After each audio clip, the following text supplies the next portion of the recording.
महाराष्ट्र के नागपुर में औरंगजेब की कब्र को हटाने की मांग को लेकर बजरंग दल और विश्व हिंदू परिषद ने प्रदर्शन किया, जिसके बाद नागपुर में हिंसक घटनाओं की तस्वीरें सामने आई है, जहां पूर्णिया लोकसभा सीट से निर्दलीय सांसद पप्पू यादव का रिएक्शन भी सामने आया है। सांसद पप्पू यादव ने कहा है कि बजरंग दल या विश्व हिंदू परिषद ये लोग जो हैं वो दंगई है, संविधान विरोधी है, देश विरोधी है। उन्होंने यहाँ तक कह दिया है कि लोगों पर बैन लगा देना चाहिए। बजरंग दल या विश्व हिंदू परिषद ये लोग तो दंगाई है ना, संविधान विरोधी है, देश विरोधी है, इंसान विरोधी है, मानवतावादी विरोधी है।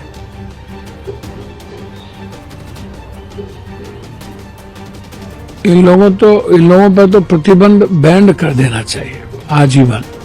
लगे हुए हैं नरेंद्र मोदी जी और जोगी जी की हम हिंदू सम्राट तो हम हिंदू सम्राट। कौन है हिंदू सम्राट? इन दोनों आदमी को सनातन से नहीं है मतलब, हिंदू सम्राट बनना है। अब उस हिंदू सम्राट बनने में दोनों आदमी का देख लीजिए स्थिति है। बजरंग दल के कुछ पदाधिकारियों के खिलाफ धार्मिक भावनाएं आहत करने के आरोप में एफआईआर दर्ज की गई है।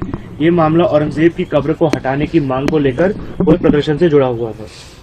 देखिए, बजरंग दल या विश्व हिंदू परिषद ये लोग तो दंगाई है ना, संविधान विरोधी है, देश विरोधी है, इंसान विरोधी है, मानवतावादी विरोधी है।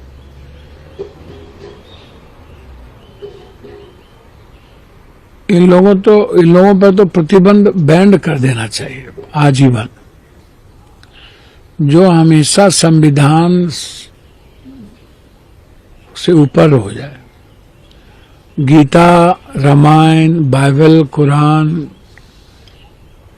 की जो आध्यात्मिकता है और उदारवादी मानवीय मूल्य है उससे इतर हो जाए। तो ऐसी संस्था, ऐसे व्यक्तियों को तो जगह जेल में या शमशाने में होना चाहिए। कोई कंप्रोमाइज नहीं करना चाहिए देश की संप्रभुता से, देश की संस्कृति से और देश की आध्यात्मिकता से। इसीलिए इस सब का तो चर्चा ही बेकार करते हैं। और ये लोग प्रोटेक्टेड बाय गवर्नमेंट।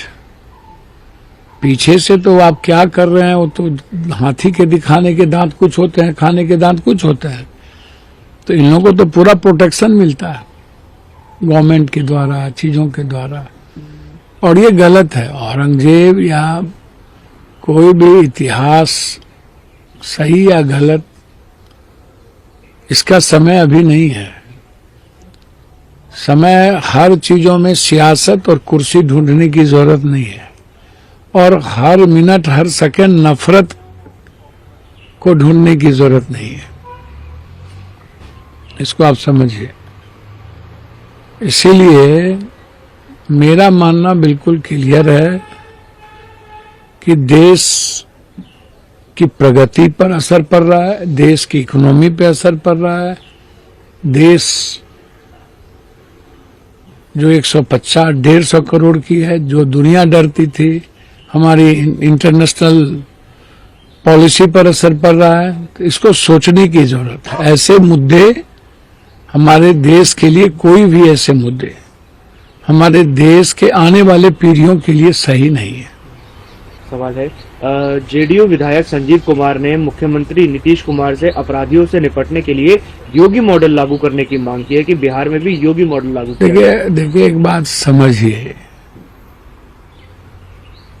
एक बिल्कुल जोगी मॉडल तो कोई मॉडल ही नहीं है। कल नरेंद्र मोदी जी ने कुंभ पर बोले, एक बार भी जोगी और उत्तर प्रदेश की सरकार का जिक्र तक नहीं किया।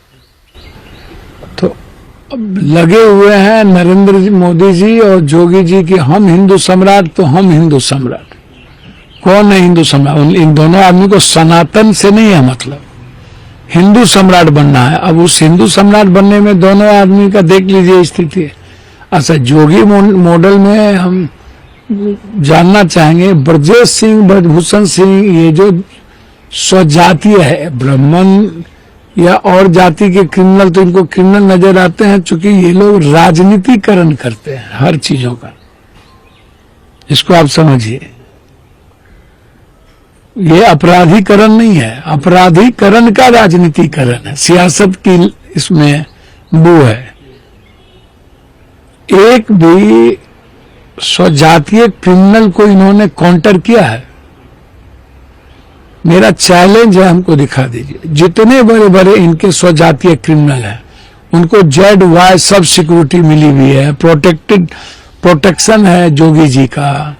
ये कौन सा मॉडल ढूंढ रहे हैं? क्रिमिनल क्रिमिनल होता है, वो कोई जाति हो, कोई जाति हो, अब मारिए काटिए, हमको कोई आपत्ति नहीं है, कानून के दायरे में लाके सब करिए। लेकिन ये जोगी मॉडल या फलना मॉडल, इसका कोई जगह ही नहीं है। बिहार अपने आप में मॉडल है और बिहार को के पथ पर दुनिया में जब से आप देखिएगा बिहार अग्रणी भूमिका में रही है और बिहार को लोगों ने स्वीकार किया है, चाहे वो अध्यात्म का हो, चाहे साहित्य का हो, चाहे संघर्ष का हो, चाहे गांधी हो, चाहे कोई भी हो। बिहार को फॉलो किया है दुनिया, बिहार किसी को फॉलो नहीं किया है।